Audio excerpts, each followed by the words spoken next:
ಇದರಲ್ಲಿ ಆರ್ಟ್ ಪಾರ್ಕ್ನ ಇನ್ನೊಬ್ಬ ಹಿರಿಯ ಕಲಾವಿದರು ವೀರೇಶ್ ರುದ್ರಮುನಿ ಅವರ ಮಾತುಗಳು ಕೇಳೋದು.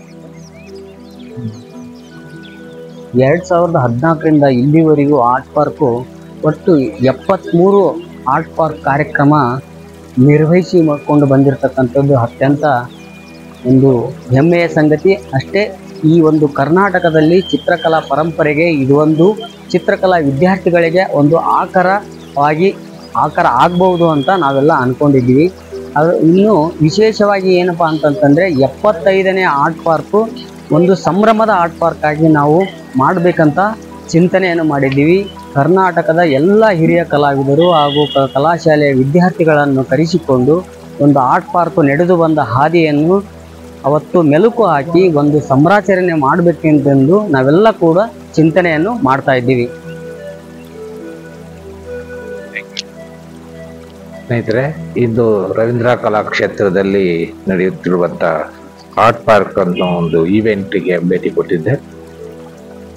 ಅಲ್ಲಿ ಸಾಕಷ್ಟು ಸೆಲೆಕ್ಟೆಡ್ ಕಲಾವಿದರು, ಉದಯೋನ್ಮುಖ ಕಲಾವಿದರ ಒಂದು ಈವೆಂಟ್ ನಡೀತಾ ಇತ್ತು. ಈಗಾಗಲೇ ಸಾಕಷ್ಟು ಆರ್ಟ್ ಪಾರ್ಕ್ ಈವೆಂಟ್ಗಳನ್ನ ನಾನು ನನ್ನ ವಿಡಿಯೋದಲ್ಲಿ ಹಾಕಿದ್ದೀನಿ, ನನ್ನ ಚಾನಲಲ್ಲಿ ಹಾಕಿದ್ದೀನಿ. ಇದು ಇವತ್ತು ಅಲ್ಲಿಗೆ ಭೇಟಿ ಕೊಟ್ಟಾಗ ಕಂಡಂಥ ದೃಶ್ಯಗಳು. ನಾನು ಸ್ವಲ್ಪ ಲೇಟಾಗೇ ಹೋಗಿದ್ದೆ, ಅದರಿಂದ ಮಧ್ಯಾಹ್ನದ ಮೇಲೆ ಜನ ಕಡಿಮೆ ಆಗಿತ್ತು. ಈ ದೃಶ್ಯಗಳನ್ನ ನೀವು ನೋಡ್ತಾ ಇದ್ದೀರಲ್ಲ, ಈಗ ಕೆಲವು ಕಲಾವಿದರ ವರ್ಕ್ಗಳು ಇಲ್ಲಿ ನಾವು ನೋಡ್ತಾ ಇದ್ದೀವಿ.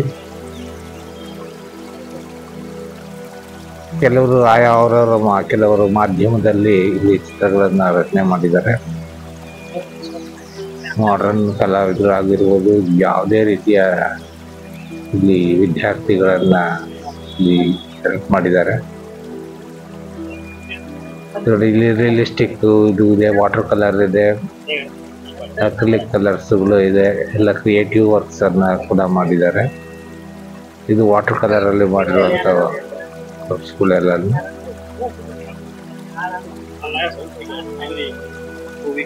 ಕೆಲವರು ಕ್ಯಾಸೆಟ್ ಮೇಲೆ ಮಾಡಿರುವಂತಹದ್ದು ವರ್ಕ್. ಇದು ಹಳೆ ಟೇಪ್ ಕ್ಯಾಸೆಟ್ ಇತ್ತಲ್ಲ, ಆ ಕ್ಯಾಸೆಟ್.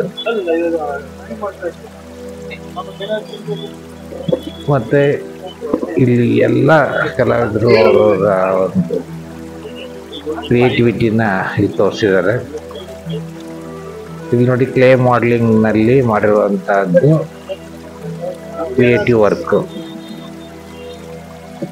ಬೇರೆ ಬೇರೆ ಅವ್ರದ್ದೇ ಆದ ಒಂದು ಕಾನ್ಸೆಪ್ಟ್ ಅಲ್ಲಿ ಶೇಪ್ಸ್ ಅನ್ನ ಮಾಡಿದ್ದಾರೆ.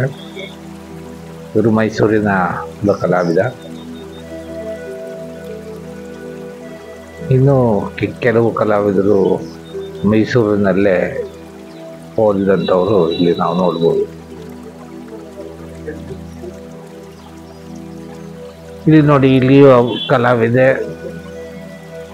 ಉದಯೋನ್ಮುಖ ಕಲಾವಿದೆ. ವಾಟರ್ ಕಲರ್ನಲ್ಲಿ ಕೆಲವೊಂದು ಕರೆನ್ಸಿ ನೋಟುಗಳನ್ನು ವಾಟರ್ ಕಲರಲ್ಲಿ ಮಾಡಿದ್ದಾರೆ. ಮಂಡ್ಯ ಜಿಲ್ಲೆಯ ಕಲಾವಿದೆ. ಈಗ ಬೆಂಗಳೂರು ಯೂನಿವರ್ಸಿಟಿನಲ್ಲಿ ಪೋಸ್ಟ್ ಗ್ರಾಜುಯೇಷನ್ ಮಾಡ್ತಕ್ಕಂಥ ವಿದ್ಯಾರ್ಥಿಗಳು ಕೆಲವರು ಇದ್ದಾರೆ. ವಾಟರ್ ಕಲರ್ನಲ್ಲಿ ಮಾಡಿರುವಂಥ ಕರೆನ್ಸಿ ನೋಟ್ಗಳು, ನೋಟಿನಲ್ಲಿ ಕೆಲವೊಂದು ವಿಶೇಷತೆಗಳನ್ನ ತೋರಿಸಿದ್ದಾರೆ.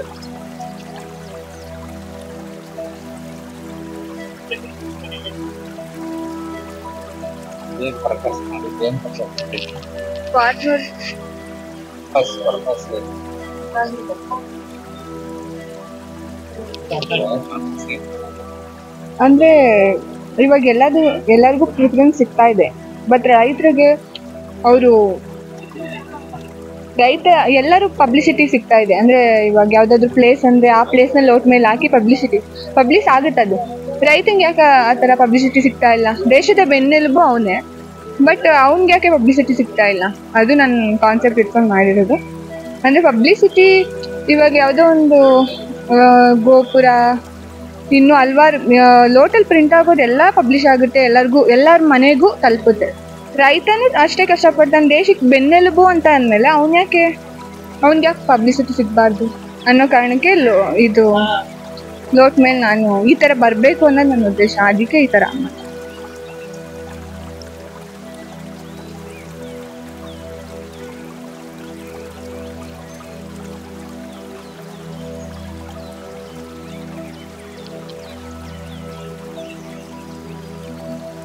ಮಂಡ್ಯದಿಂದ ಬಂದಿರೋದು, ಮೈಸೂರಲ್ಲಿ BBA ಮುಗಿಸಿದ್ದು, ಬ್ಯಾಂಗ್ಳೂರು ಯೂನಿವರ್ಸಿಟಿಲಿ ಇವಾಗ MBA ಮಾಡ್ತಾ ಇದ್ದೀನಿ.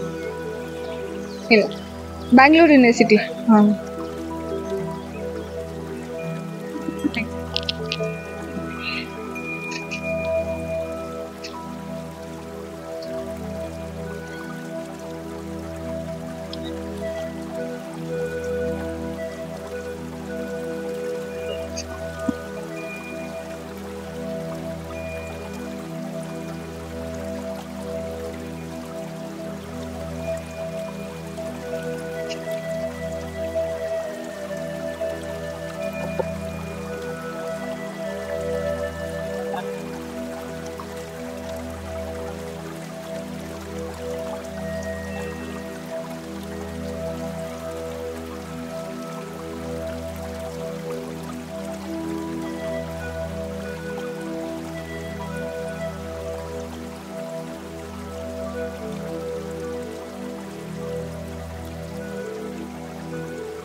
ಇದಾ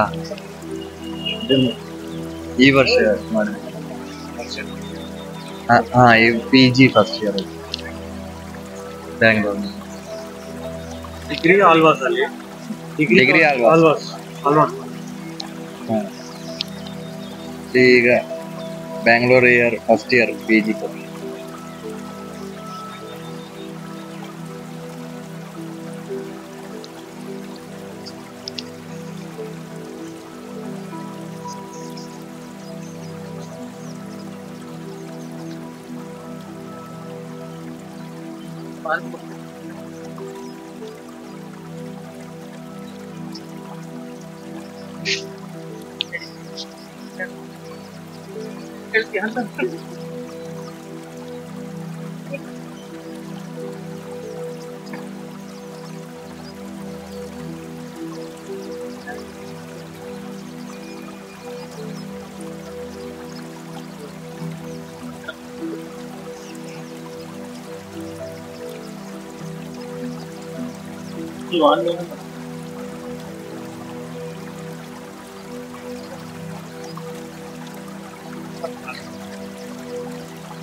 ಸ್ನೇಹಿತರೆ, ಈಗೆಲ್ಲ ಕಲಾವಿದರ ಚಿತ್ರಗಳನ್ನ ನೋಡಿದ್ರಿ.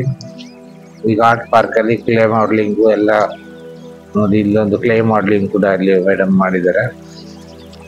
ಇದೆಲ್ಲ ನೋಡಿದ್ರೆ ನಿಮ್ಗೆ ಏನ್ ಅನ್ಸುತ್ತೋ ಕಾಮೆಂಟ್ ಮಾಡಿ, ಇದಕ್ಕೆಲ್ಲ ಉತ್ತರ ಕೊಡ್ತೀನಿ ನಾನು. ಖಂಡಿತ ನೀವು ರಿಯಾಕ್ಟ್ ಮಾಡಬೇಕು, ಕಾಮೆಂಟ್ ಮಾಡಬೇಕು. ಮತ್ತೆ ಇದು ಇಷ್ಟ ಆದರೆ ಎಲ್ಲ ಲೈಕ್ ಮಾಡಿ, ಬೇರೆಯವರಿಗೂ ಕೂಡ ಸಬ್ಸ್ಕ್ರೈಬ್ ಮಾಡೋಕ್ಕೆ ಹೇಳಿ. ನೀವು ಸಬ್ಸ್ಕ್ರೈಬ್ ಮಾಡ್ಕೊಳ್ಳಿ ಮತ್ತು ಶೇರ್ ಮಾಡಿ. ಎಲ್ಲರಿಗೂ ಕೂಡ ನಿಮ್ಮ ಫ್ರೆಂಡ್ಸು, ಫ್ಯಾಮಿಲಿಗೆ ಎಲ್ರಿಗೂ ಶೇರ್ ಮಾಡಿ. ನಮಸ್ಕಾರ.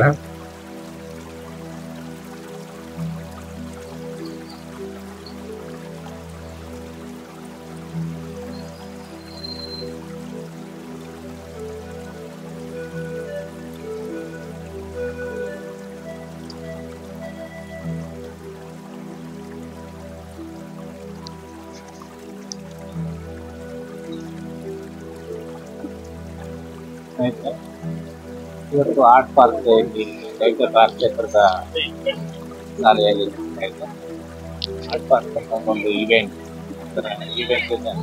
ಬಾರಿಲ್ಲ ಬಿ ಜಯರಾಮ್. ಆ ಆರ್ಟ್ ಪಾರ್ಕ್ ಸಂಸ್ಥೆ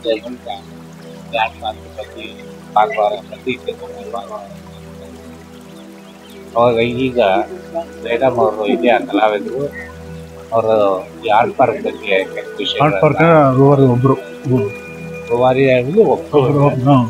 ಅವರ ಅನಿಸಿಕೆಗಳನ್ನ ಮತ್ತು ಆರ್ಟ್ ಪಾರ್ಕ್ ನ ನಡ್ಕೊಂಡು ದಾರಿಯನ್ನು ಕೇಳೋಣ. ಓಕೆ. ಆ ಆರ್ಟ್ ಪಾರ್ಕ್ ಅಂತಕ್ಕಂಥದ್ದು 2014 ಇಸ್ವಿಯಿಂದ ಪ್ರಾರಂಭ ಆಯಿತು. ಅಲ್ಲಿಂದ ಪ್ರಾರಂಭವಾಗಿ ಇಲ್ಲಿಯವ್ರು ನಡ್ಸ್ಕೊಂಡು ಬರ್ತಾ ಇದು 73ನೇದು ಆರ್ಟ್ ಪಾರ್ಕು. 75ನೇ 2ನೇ ತಿಂಗಳಿಗೆ ನಾವು ಮಾಡಬೇಕು ಅಂತ ಅಂದ್ಕೊಂಡಿದ್ದೀವಿ. ಅದು ರೂಪರೇಷೆಗಳು ನಡೀತಾ ಇದೆ. ಬೆಳಗ್ಗಿನ ಮೀಟಿಂಗ್ ಆಗಿದೆ. ಇಲ್ಲಿ ಮಾಡಿರ್ತಕ್ಕಂಥದ್ದು 2 ಉದ್ದೇಶ. ಒಂದು, ಆರ್ಟಿಸ್ಟ್ಗಳು ತೆರೆ ಮೇರೆಯಲ್ಲಿ ಇರ್ತಾರೆ, ಅಂಥ ಆರ್ಟಿಸ್ಟ್ಗಳನ್ನ ಕರ್ಕೊಂಡ್ಬಂದು ಒಂದು ವೇದಿಕೆ ಕೊಡ್ತೀವಿ. ಅವರು ಅನಿಸಿಕೆಯಿಂದ ಮಾಡಿಬಿಟ್ಟು ಚಿತ್ರಗಳ ಕೃತಿಗೆ ರಚನೆ ಮಾಡ್ತಾರೆ. ಒಂದು. ಎರಡನೇದು, ಅದನ್ನು ಮಾರಾಟ ಮಾಡುವಂತಹ ಕೇಂದ್ರ ಬಿಂದುವಾಗಿ ನಾವು ಇಟ್ಕೊಂಡಿದ್ದೀವಿ.